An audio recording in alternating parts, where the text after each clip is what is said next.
You step off the flight, feeling the weight of jet lag, but also a deep sense of relief. You're finally home after a long stint abroad, but your heart skips a beat as a firm hand grips your arm before you can even spot your luggage. "This way, please," the officer says calmly. Your green card and passport are both in order.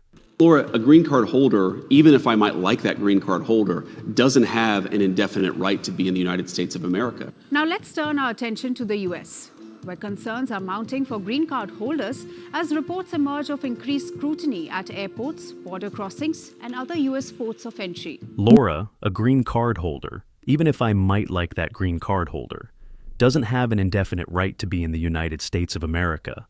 Now, let's turn our attention to the US, where concerns are mounting for green card holders as reports emerge of increased scrutiny at airports' border crossings and other U.S. ports of entry, and yes, new hurdles too. If you're planning to apply for a green card in 2025 or already in the process, you need to hear this. So, why are they leading you into that locked room? Most folks don't realize this, but buried deep inside the USCIS guidelines are 10 little-known rules. Rules that can quietly strip away your chance at the American dream with no warning at all. If you don't know what they are, you could end up just like Mark. Mark lived here legally for 15 years. He paid his taxes. He built a life. And yet, just last month, he found himself pulled into that same room. Here's what happened. Rule number 10, the 6-month trap. Mark never saw it coming.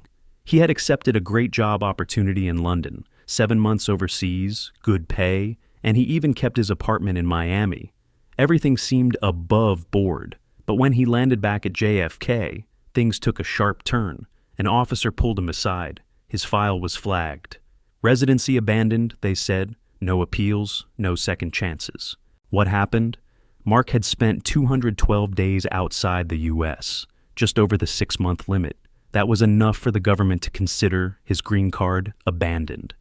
Most people don't know this, but once you cross that 180-day mark, the government can treat it like you've left for good. They'll dig deep into your life, asking for proof you still live here. Lease agreements, utility bills, tax records, even your kid's school paperwork. If anything's missing or out of place, they can, and often do, take your green card on the spot. And here's the kicker.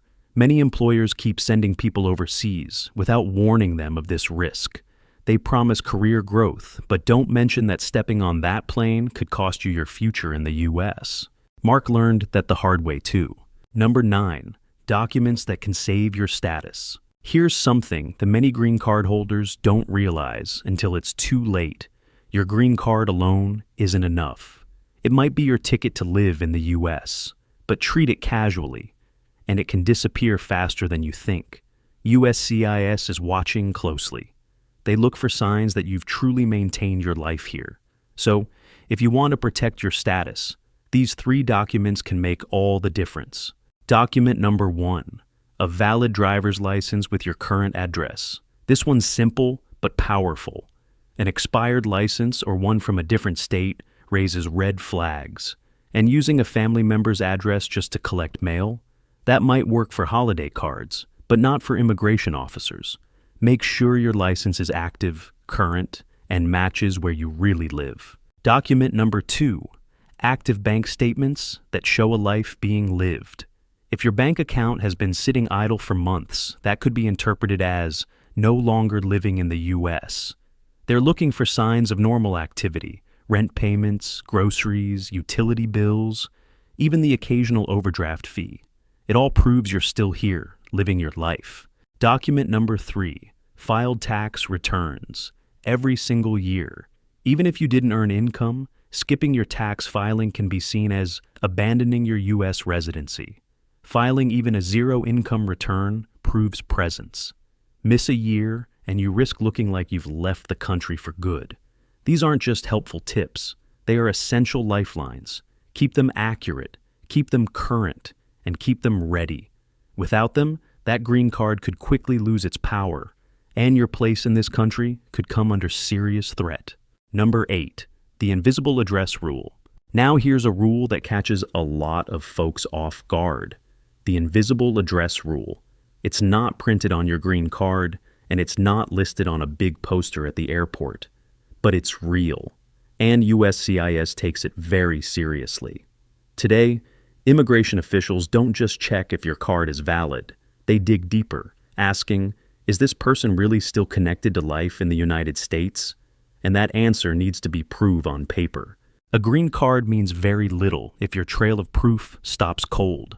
Here's what they expect to see: utility bills with your name on them, an active lease or mortgage, not just a mailing address at a cousin's house, mail from official agencies like the IRS, DMV, or your bank, a paper trail that shows you're still living and engaged in U.S. life.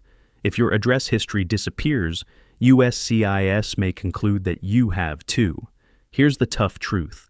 You could be living here, paying taxes, going to work, but if your documents don't reflect that story, the system might mark you as gone.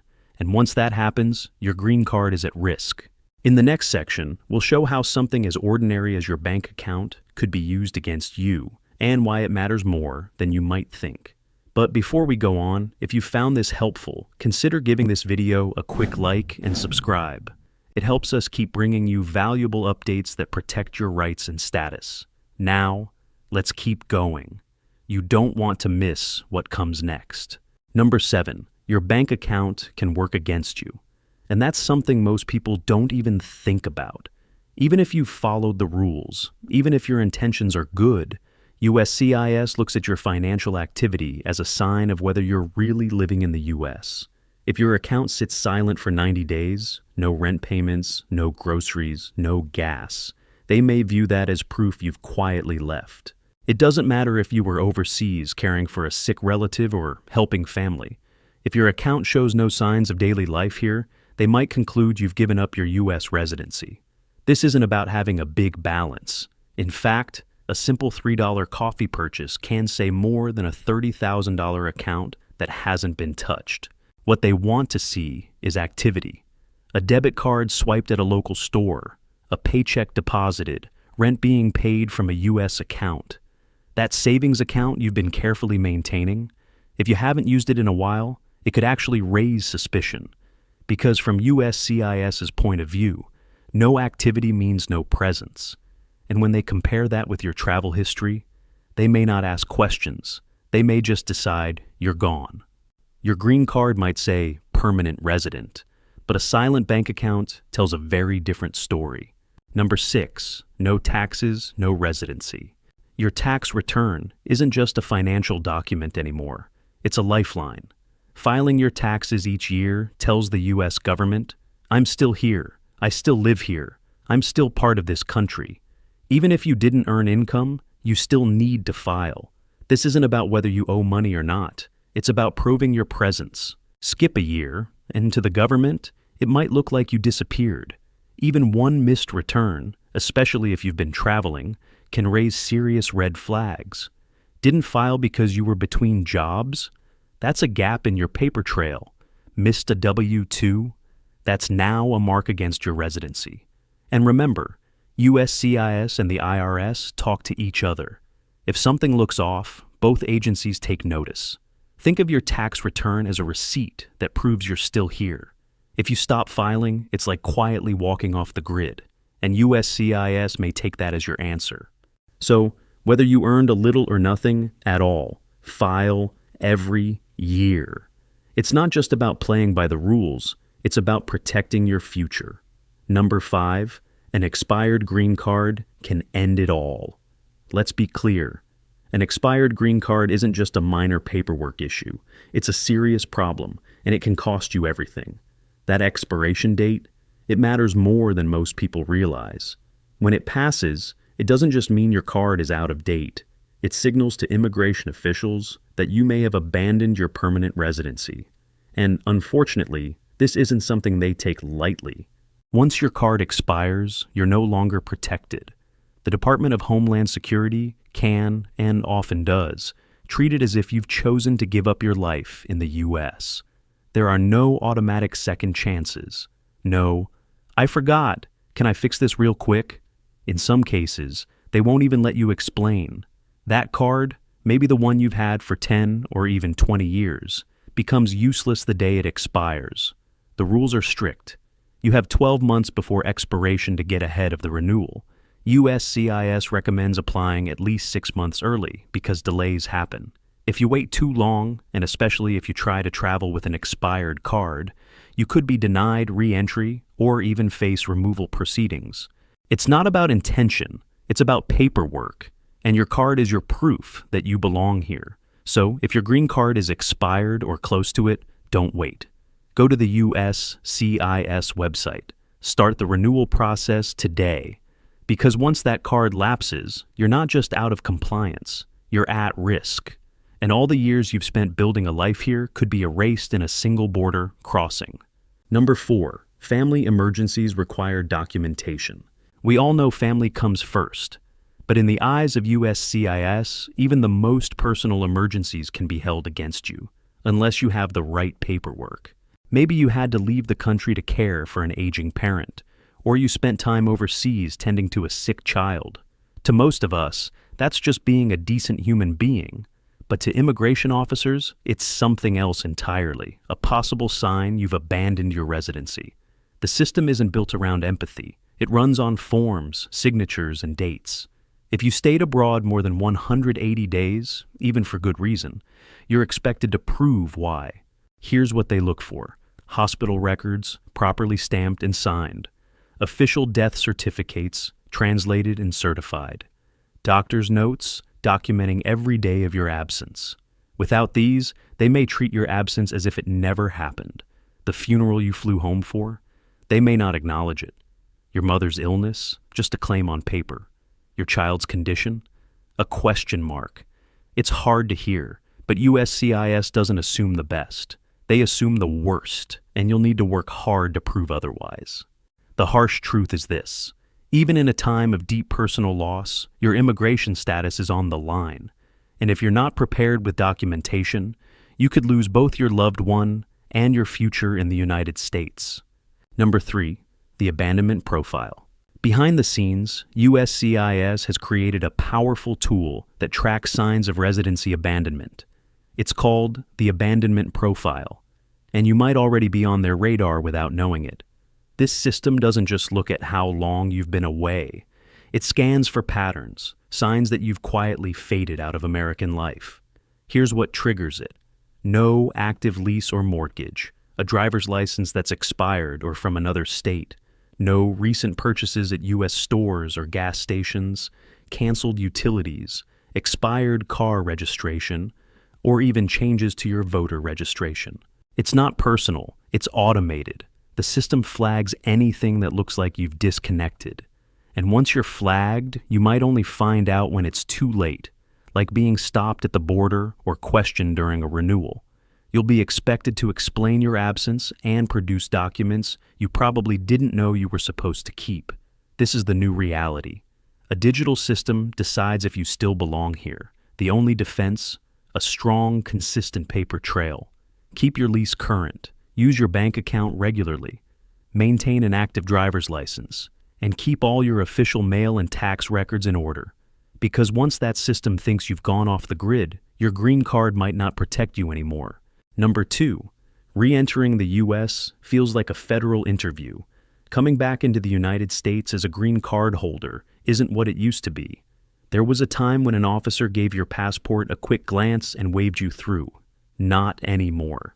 Today, it's more like a federal interview. As soon as you land, you're expected to prove that the U.S. is truly your home.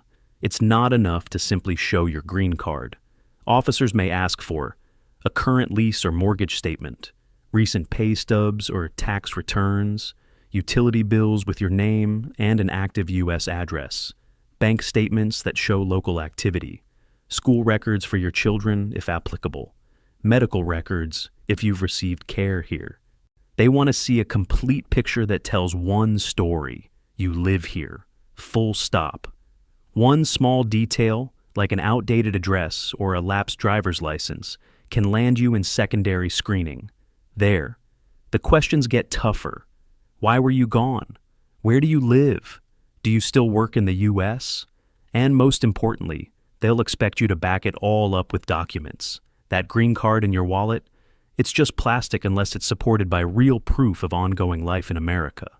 So, before you travel or come back, make sure everything is in order because re-entry is no longer routine. It's a test, and you have to be ready. Number 1. The trap question.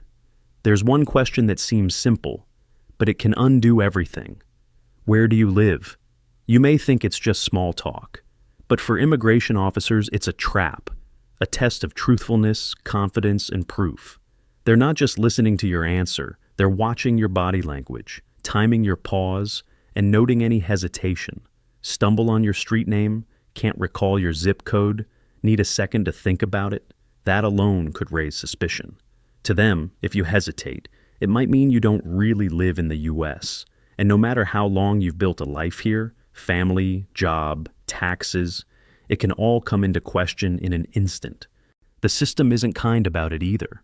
You're expected to answer confidently, and to back it up with things like a valid lease utility bills, other proof that your address is current and truly yours. Here's the truth. Even if you were gone for a good reason, like helping aging parents or working abroad, it won't matter if you can't recite your U.S. address on the spot. So, be prepared. Memorize your full address, street, city, and state. Practice saying it calmly and clearly. Keep documents easily accessible when traveling, because that one question, where do you live, can carry more weight than anything else.